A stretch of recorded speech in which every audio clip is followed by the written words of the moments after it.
I didn't choose the Airbnb because it was nice. I chose it because it was quiet. Suburban Texas quiet is different from city quiet. It's heavier. Like the silence doesn't just sit in the corners of a room, it presses against you, studying the shape of your breathing. Out there, in those brown-painted neighborhoods with chain-link fences and parched lawns, the air feels thick even at night, heavy, like something in it is waiting. The listing had only one rule. Please clean up after yourself so our other guest isn't disturbed. I assumed it meant the cleaning crew, or the owner's spouse. Or maybe it was a copy-paste mistake left over from an old listing template. I should have asked. I should have asked so many things. But at that point, I was too tired to care. I'd driven 9 hours that day, and the last 2 were an endless series of wide, empty streets lit by dim yellow lamps, each one flickering like it had a heartbeat. There wasn't another car in sight.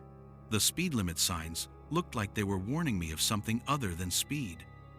The kind of late-night drive where even the radio starts to sound strange, too loud in an empty world. The house was a single-story ranch style, beige siding, a front porch too small to be useful. The lawn was brittle.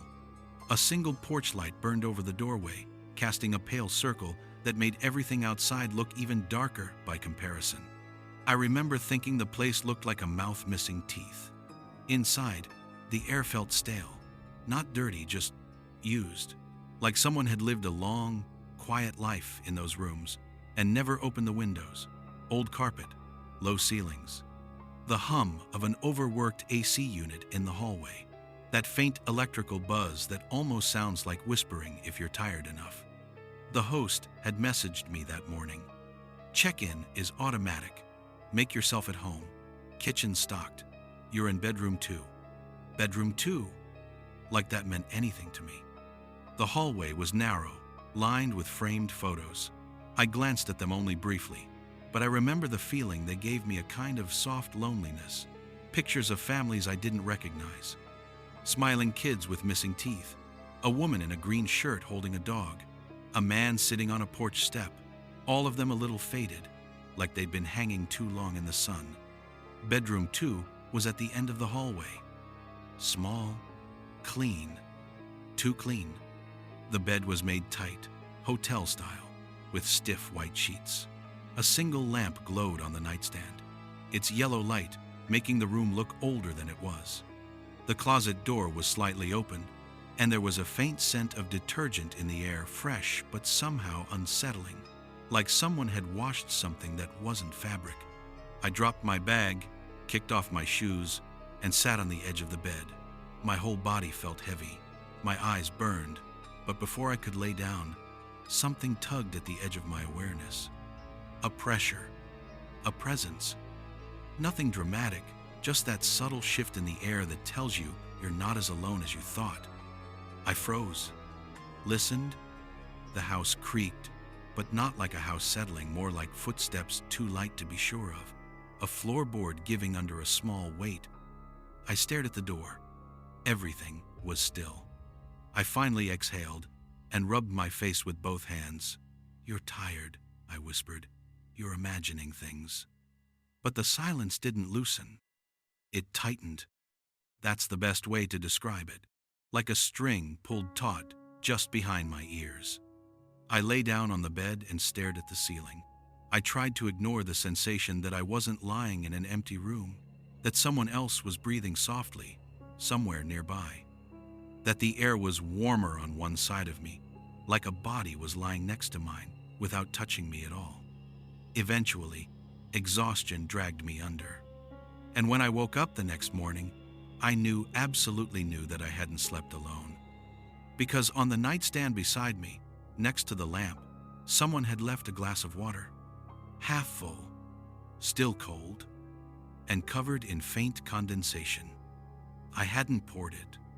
I hadn't even opened the kitchen cabinets yet. And there, sitting beneath the glass, was a small note written in neat, looping handwriting. "Thank you for cleaning up after yourself. She hates mess." I stared at it for a long time before I touched it. Because I hadn't cleaned anything. I hadn't touched a single dish, and I didn't know who she was. But for the first time, I remembered the listing. Our other guest. Not previous, not future. Just the other one. Already here. Already home. Watching. Waiting. Chapter 2, Our Other Guest. I must have stared at that note for a full minute without blinking. There's a certain type of silence that only exists in unfamiliar houses in the morning. No traffic, no neighbors arguing, no pipes moaning, just a low hum of electricity, distant AC, and the sound of your own pulse in your ears. The kind of quiet where you notice every little sound your body makes, and all of them feel too loud. My fingers felt stiff when I finally reached out and picked up the note. The paper was just a torn square from a larger sheet, slightly frayed on one edge. Not a sticky note, not hotel stationery, just plain, off-white paper with blue lines barely visible under the ink. The handwriting was neat, almost old-fashioned. Loops on the Y's, a little flourish on the capital T. Thank you for cleaning up after yourself. She hates mess. The glass beside it was sweating gently. Someone had filled it recently. Too recently for it to be a leftover from another guest. The condensation hadn't had time to slide down and pool on the wooden nightstand yet. It clung to the glass in tiny beads. I touched the water with the tip of my finger. Cold. My skin prickled. A slow wave that crawled up my shoulders and into my scalp. I did a quick mental inventory of the previous night. I'd come in, dropped my bag, sat on the bed, gone to sleep. No kitchen, no bathroom except to pee. No water poured, no glasses handled. Someone else had been in the room while I slept. The thought made my stomach clench. I looked around like evidence would suddenly glow. The blinds were half closed. A pale stripe of weak Texas morning light cut across the carpet. The closet door was still slightly open, just like last night. My bag sat where I'd left it, unzipped but undisturbed. The chair in the corner was empty. I looked up at the ceiling, half expecting to see a camera. Nothing. I swung my legs off the bed and stood slowly, the way you do when you're not sure if the floor is going to hold you. Okay, I said out loud, and my voice sounded too big in the small room. Okay, there's an explanation. There's always an explanation. I carried the note and the glass into the kitchen, like I was transporting evidence. The kitchen was square, old but recently scrubbed. Beige cabinets, laminate counters, a fridge humming faintly in the corner. A handwritten note was taped to one of the cabinet doors. Welcome, help yourself, to coffee and cereal. Please wash dishes right away. Our other guest is very sensitive to mess and smells. Text if you need anything. The word other had been underlined twice. My phone was on the counter where I'd dropped it the night before. No new messages, no missed calls. I set the glass in the sink carefully, trying not to notice how my hand was shaking. The note from the nightstand I folded once, then again, then slid into my pocket without thinking about why. I don't know what made me open the cabinet above the sink. Morbid curiosity, maybe, or the feeling that something was very slightly off. On the inside of the cabinet door, hidden from normal view, there was more writing. Faint pencil, not ink. Like a rough draft of the note on the outside. Please wash dishes.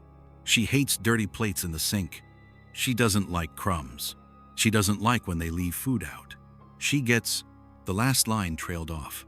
The pencil marks scratched harder there, like whoever had written it had stopped mid-thought. I shut the cabinet door a little too fast. The AC kicked on in that moment and I nearly jumped out of my skin. The vents rattled. Cold air spilled into the room, and with it, the stale smell of dust and something older underneath. Old carpet. Old paint. The ghost of cooking from a decade ago. Ghost. My brain supplied helpfully. I shook the thought away hard enough that my neck twinged. I made coffee, mostly just to have something normal to do. The sound of water filling the machine, the gurgle of it heating, the faint hiss and drip of brewed coffee, it all helped. Human noises. Machines. Things I understood. I poured myself a mug and only realized I'd filled a second one when I set it down across the table, opposite my chair. I stared at it for a long moment. Then, because I didn't like what that said about me, I poured the second cup back into the pot and rinsed the mug out carefully, scrubbing the inside longer than necessary. When I turned around, my own coffee mug had moved an inch to the left. Just an inch. Just enough that I knew I hadn't left it that way. I stood there, holding the wet mug, and felt that same string of silence pull tight behind my ears. The house wasn't empty. It wasn't loud about it. There were no footsteps rattling the ceiling, no doors slamming, no whispers, just tiny misalignments. A glass that appeared, a mug that shifted, a note that existed when it shouldn't. I pulled my phone toward me, thumbed open the Airbnb app, and looked at the listing again. Charming 2-bedroom in quiet suburban neighborhood.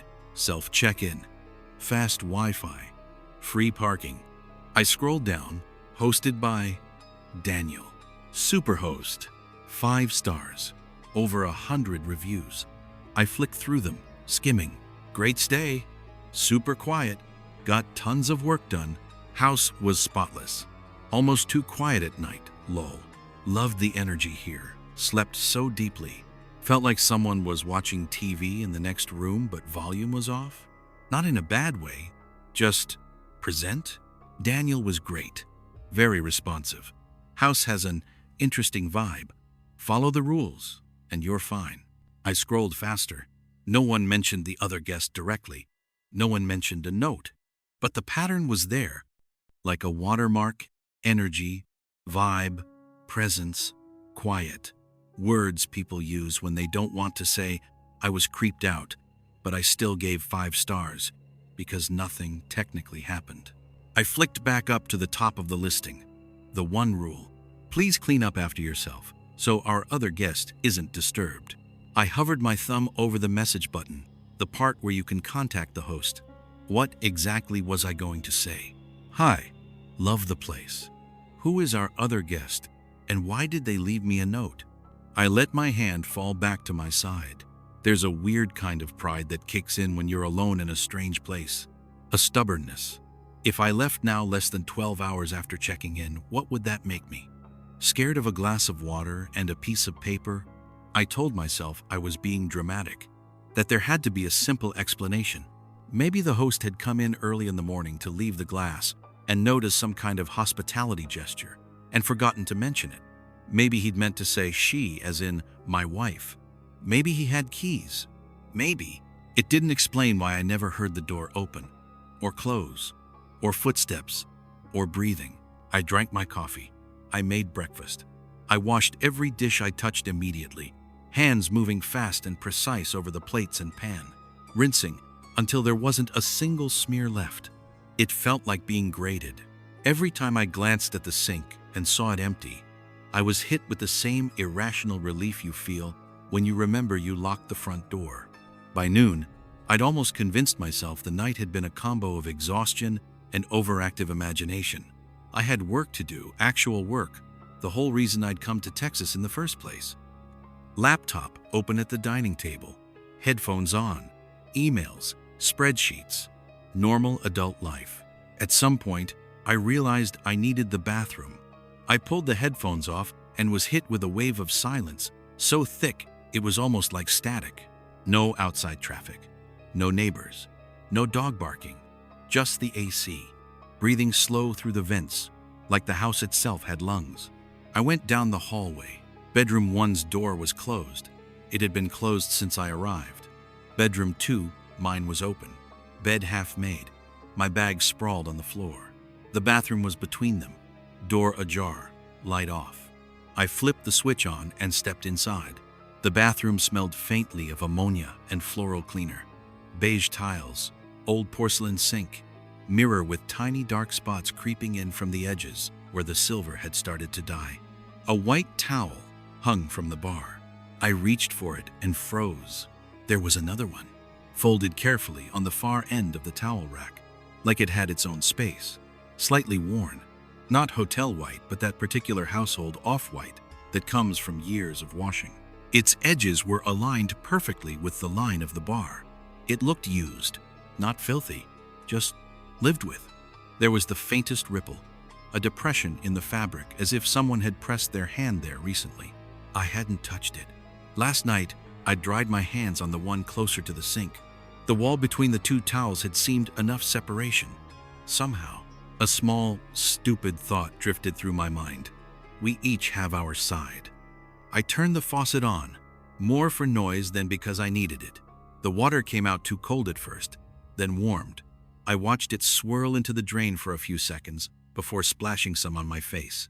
When I looked up at the mirror, I saw my own reflection. And behind me, for the briefest possible moment, I saw two towels in use, both slightly disturbed, both hanging as if people had just stepped away from them. I spun around so fast I nearly slipped. The towels were still, silent, perfectly arranged. My skin tingled with that hot flash cold, like I just narrowly avoided walking into traffic. I laughed. It came out too high. "You're jumpy," I told my reflection. My reflection didn't look convinced. I went back to the table. I put my headphones back on. I tried to work.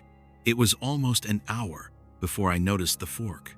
I'd left it on the table after breakfast, near the edge of my plate, handle pointing left. Now it was sitting neatly across the plate instead, tines parallel with the table's edge, not far away, not on the floor, just rearranged. I stared at it the way I'd stared at the glass, and the mug, and the towel. Small things, shifts, corrections. "Thank you for cleaning up after yourself. She hates mess." My mouth felt dry. Out of sheer stubbornness, I did what any reasonable person in an unreasonable situation would do. I set a trap. Not a real trap. Not cameras and wires and trip sensors. Just the kind of trap you set when you still need to believe you're overreacting. I went into the kitchen, opened the fridge, took out a jar of peanut butter and a loaf of bread. I made a sandwich with slow, deliberate movements, pressing the knife into the bread until it left tiny dents in the cutting board. I left the used knife on the counter, smears of peanut butter still on the blade. I left a few crumbs scattered around the plate. Then I just walked away. I went back to the table, opened my laptop, pretended to focus. Every cell in my body was listening to the kitchen. The house remained silent. 5 minutes, 10, 15. I told myself I was ridiculous, that I was waiting for the ghost of a suburban housewife to come scold me about my crumbs, that I was building a haunted house out of boredom and lack of sleep. I lasted 20 minutes. Then I stood up and walked back into the kitchen. The knife was clean, no water droplets on it, but the blade was spotless, reflecting pale light back at me. The plate was empty, save for a single, lonely crumb in the center. The jar of peanut butter sat exactly where I'd left it. The dish rack beside the sink was empty. The sink itself was dry. My sandwich was still on the counter, untouched, but the bread slices were pressed slightly closer together, like someone had nudged them. I felt something climb up my spine. Not a chill, not a shiver, something like a hand with too many fingers, dragging itself along each vertebra one by one. "Okay," I said. My voice sounded thin. "Okay, I get it. You're tidy. Great. Fantastic." I picked up the plate, carried it to the sink, and washed it until I couldn't feel the ridges under my fingers anymore. I scrubbed the knife again, even though it was already clean. I wiped the counter. I wiped the stove. I wiped the table, the handle of the fridge, the toaster, the microwave door. By the time I finished, the kitchen looked like a furniture showroom. Only then did the air feel like it loosened its grip a little. I stood there with the dish towel in my hands, breathing too fast. "You know this is insane, right?" I muttered to myself. "You know that logically, this is nothing. This is probably the host, slipping in when you're not looking." Only the front door had a deadbolt. I would have heard it. The floor creaked when I walked.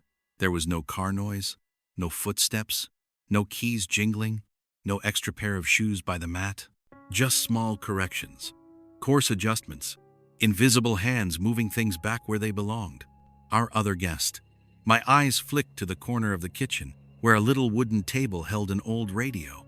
It was one of those relics from the late 90s, faux wood casing and a silver dial. It looked long dead, the kind of thing landlords leave because they don't know how to throw it away. I had the sudden urge to turn it on, to see if whatever frequency this house was tuned to extended past its walls. My hand had just reached toward the dial when my phone buzzed in my pocket. The sound made me jump so hard I knocked my knuckles into the table. I pulled out my phone with clumsy fingers. A message from the host, Daniel. "Hey, just checking in. Everything good at the house?" I stared at the screen, heartbeat kicking up again. A normal host. A normal message. The anchor I didn't know I'd been waiting for. My thumb hovered over the keyboard. I didn't tell him about the glass, or the note, or the towels, or the knife. The words lined up in my throat, but refused to make it to my fingers. Instead, I typed, "Yeah, all good. House is very quiet, thanks." I watched the 3 dots appear, disappear, reappear. Daniel. Yeah, it's a really quiet neighborhood. Glad it's working out. Just remember to keep the kitchen clean and don't leave food out overnight. We've had issues with that in the past. I swallowed. Issues? I typed, before I could stop myself. This time, the dots stayed a little longer. Daniel. Nothing to worry about. Just helps keep the peace. Keep the peace. Between who, exactly? I locked my phone and set it on the counter very gently, like it might react. The radio in the corner crackled, just once. A brief, dry sound, like someone testing their throat before speaking. I turned toward it slowly. The dial remained still. The display dark. No station numbers lit. The sound didn't come again. The house resumed its silence. Only now it didn't feel empty at all. It felt like someone, somewhere out of sight, was standing very still and listening to my heartbeat. Chapter 3. The Other Side of the Wall. That evening, I tried to convince myself I was having a normal night. I ordered takeout from some burger place down the road because cooking in that kitchen felt like borrowing someone else's hands. The delivery guy texted when he was outside. I opened the door, took the bag, smiled, made a stupid small joke about the heat. Human script, human interaction, perfectly safe. The moment the door closed behind him, the silence snapped back into place like a rubber band. I ate at the dining table with the TV on in the background, playing some reality show I wasn't paying attention to. The flicker of the screen cut the shadows into moving strips. The house remained too quiet. The laugh track sounded like it was coming from another world. I caught myself glancing at the other chair across from me, the one I had accidentally poured a second cup of coffee for that morning. I set my burger wrapper down carefully. No crumbs. I wiped my fingers on a napkin and folded it into a tight little square. I put it inside the bag and twisted the top shut. Then I took the bag to the kitchen, tied it closed, and put it directly in the outside trash bin. When I came back in, I checked the counter, clean. Checked the sink, empty. Nothing to correct, nothing to fix, nothing to irritate her. Her. The word didn't feel like mine. It felt borrowed from the notes, as if I'd started thinking in whatever language the house used when it talked about its other occupant. I turned the TV off. The sudden absence of sound made my ears buzz. Bedroom 2 felt smaller when I walked back into it. The lamplight pooled in the center of the room and thinned out in the corners, leaving them a little too dark. I hesitated before closing the door, then left it slightly open, as if that would make any difference. I sat on the edge of the bed and finally pulled out my phone. The chat with Nate was pinned at the top. I stared at his name for a few seconds before opening it. "You alive?" He'd sent the day before. "Send proof of life." Cryptid. I hadn't answered yet. I should have. I wanted, suddenly and badly, to tell him everything. The glass, the note, the knife, the towels. The way my chest felt tight, like the air wasn't fully mine. But what would I even write? "Hey bro, the invisible neat freak in this Airbnb is reorganizing my silverware?" Instead, I typed, "Made it to Texas. House is weirdly quiet, but I'm fine. Just tired. We'll call tomorrow." I stared at the little delivered checkmark, as if it were some sort of lifeline. I didn't hit play on any sleep podcasts. Didn't put on any white noise. For the first time in a long time, I let myself lie in the dark and listen to the house. At first, all I heard was the AC, that lazy, steady exhale through the vents. Every now and then, a faint crack of a cooling pipe. Normal stuff. Then, underneath it, I began to notice patterns. A soft, intermittent scrape. Something brushing lightly against drywall. A muffled tap. Then another. Then stillness. As if someone had adjusted a hanging frame by a fraction of an inch. I lay on my back, eyes open, staring into the dark. There's a particular kind of fear that doesn't spike. It seeps. It doesn't make you scream. It makes you very, very quiet. Your body becomes a listening device. Your breath shallow. Your muscles locked. Your heart beating against your ribs like it wants out.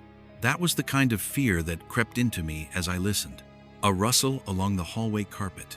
The faintest sound of cloth brushing a door frame. Something like a sigh, but not quite human.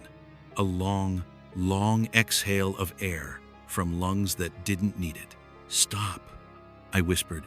I don't know if I meant myself or the house. The sounds paused, not faded, paused, like someone holding their breath to see what you do next. I rolled onto my side, curling toward the wall, the way you do when you're a kid and convinced that if you don't look at the monster, it loses interest. The wall was cool under my palm. On the other side of it, I realized, was bedroom 1, the closed door, the room I hadn't seen. I hadn't seen it because I hadn't tried, because somewhere underneath everything else, I was afraid of what I'd find. The thought came, unwelcome and clear. What if she's in there? The air against my face shifted, just slightly, like someone had moved in the hallway, disturbing the staleness. There was a new sound now, so faint that I thought at first I was imagining it. The quiet, rhythmic squeak of bed springs, not frantic, not sexual, just that minimal, delicate sound of weight shifting. Back and forth, back and forth. Someone turning over in a bed they'd been in for a very, very long time. I sat up too fast, heart pounding. "Okay," I said. "Nope." I grabbed my phone, slammed my headphones over my ears, hit play on the first thing I saw. A random playlist, music that had nothing to do with sleep. I needed noise. Needed something to drown out the suggestion of another life moving next to mine through thin walls and shared air. The music flooded my head, too loud. I turned it down, then down again, until it became a kind of faint, mechanical murmur, like sitting inside a car with the engine running. I slept eventually. If you could call it sleep, I woke up twice with the distinct feeling that someone had just left the edge of the bed. That subtle shift of weight that pulls the mattress and then releases it. Both times I yanked the headphones off and listened. Nothing. Just the house. Just the AC. Once, I could have sworn I smelled perfume. Not the cheap, alcohol-heavy kind. Something older, powdery, sweet and slightly wrong, like it had turned in the bottle over the years. In the morning, as I sat up, I saw that the closet door was completely shut. I was sure. I'd left it cracked open when I'd gone to bed. A small rectangle of folded fabric lay on the chair that I hadn't noticed the night before. I stood up slowly and went to look at it. It was a t-shirt. Mine, folded better than I had ever folded anything. Crisp lines, front perfectly squared, sleeves tucked just so. It smelled faintly of detergent. I hadn't worn it yet. It had been rolled in my bag. Someone had taken it out, smoothed it, folded it, placed it in the chair like a hotel amenity. "Thank you," I said, before my brain could stop my mouth. The air in the room changed. It was like saying that word had turned the key to something. There was no noise, no gust of wind, no cinematic flicker of lights, just a feeling. A subtle easing of that tightness behind my ears. A little bit of pressure released, as if I'd just done the right thing, as if I'd just been polite to a host I couldn't see. The realization left a bitter taste in my mouth. I showered with the bathroom door locked, even though I knew that wouldn't matter to whatever this was. I used the towel on my side of the rack. When I stepped out, both towels were slightly damp. I didn't look too closely at the mirror. Most of the day, I managed to convince myself I could still leave. I thought about packing up, messaging Daniel, saying there was an emergency. offering to pay the cancellation or not even asking about a refund. Just get in the car, drive to a motel off the highway, switch the TV on, and let the noise fill the cracks. But each time I imagined myself standing in the doorway with my bag, I also imagined turning around for one last look and seeing nothing. No note, no moved dishes, no towels. Just an ordinary, slightly faded Texas suburban home. And then what? I'd be the crazy one who ran away from perfectly normal walls. People can live in haunted places for years if whatever haunts them is subtle enough. If it doesn't smash, doesn't scream, just slightly rearranges things, just adjusts. And deep down, I wanted to know who she was, what had happened here, where the line was between me being an anxious guest and me being a witness. Curiosity has killed more people in stories than any knife. By evening, the sky had turned the particular flat orange you only get in large, open places. The neighborhood outside the front window was quiet. A dog barked 2 houses down. Someone's sprinkler clicked on and sent an arc of water across a dry lawn. Inside, the house felt heavier. I sat on the sofa with my laptop open and no work getting done. My eyes kept drifting down the hallway to bedroom 1. The door was closed. It had been closed since I got there. Don't, I told myself. The part of my brain that listens to horror stories replied, so of course you have to. I stood up. My feet made soft sounds on the carpet. The framed photos on the wall watched me as I passed families I didn't know, faces that had smiled in this house long before it was turned into a rental. I stopped in front of the closed door. The golden knob had faint scratches around it, the kind you get when hands fumble in the dark. The wood was slightly more worn near the bottom, as if it had been pushed open thousands of times. I put my ear to it. The first thing I heard was my own breath. Underneath that, after a few seconds, something else. The faintest whisper of fabric against fabric. The tiny squeak of a spring. A sound like someone turning over in bed and then becoming very, very still. "Hello?" I said. My voice felt wrong in my own throat. Too loud. Too human. The sound stopped. I stepped back, pulse hammering, and stared at the knob. If this was a real person, I was being invasive. If it wasn't, then the door didn't matter. I reached for the handle, and then, before my fingers touched it, my phone buzzed in my pocket. I flinched and spun away from the door like I'd been caught doing something I shouldn't. In the living room's relative safety, I pulled my phone out. A text from an unknown number. "Hi, this is Daniel. Just a quick reminder, please don't open bedroom 1. That room isn't part of the listing. Thanks." My stomach went cold. I hadn't messaged him. I hadn't told him what I was about to do. There were no cameras I'd seen, no smart locks on the doors. I stared at the text so long the screen dimmed. My fingers felt thick as I typed back. "Got it. Sorry. Just got curious." The 3 dots appeared almost immediately. "No worries at all. Totally understand. That room is reserved. Just stick to your space and try not to disturb our other guest and you'll be fine." Our other guest, the familiar phrase looked different now, sitting there on the screen like a verdict. I almost typed, "Who is she?" Instead, I asked, "Is someone else staying here now?" "I haven't seen or heard anyone." There was a slightly longer pause this time. "She keeps to herself," he replied. "She's been with us a long time." I stared at that line until the letters blurred. She's been with us a long time. I locked my phone. In the hallway, bedroom 1's door remained closed. The house hummed. The AC sighed.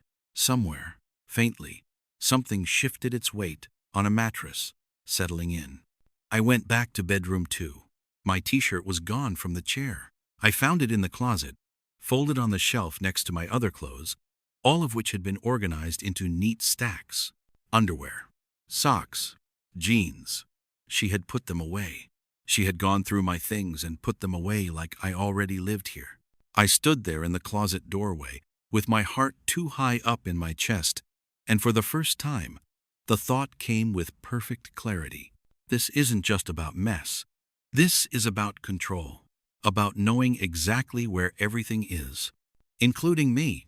That night, I locked my bedroom door. I knew it was pointless. I locked it anyway. Just before switching off the lamp, I saw that someone had placed the folded note back on the nightstand. The one from the first morning. I hadn't left it there. I'd tucked it into my bag. It lay there now, smoothed flat, edges sharpened, as if it had been ironed. I turned it over. On the back, in the same careful handwriting, someone had added a new line. We like you better than the last one. You listen.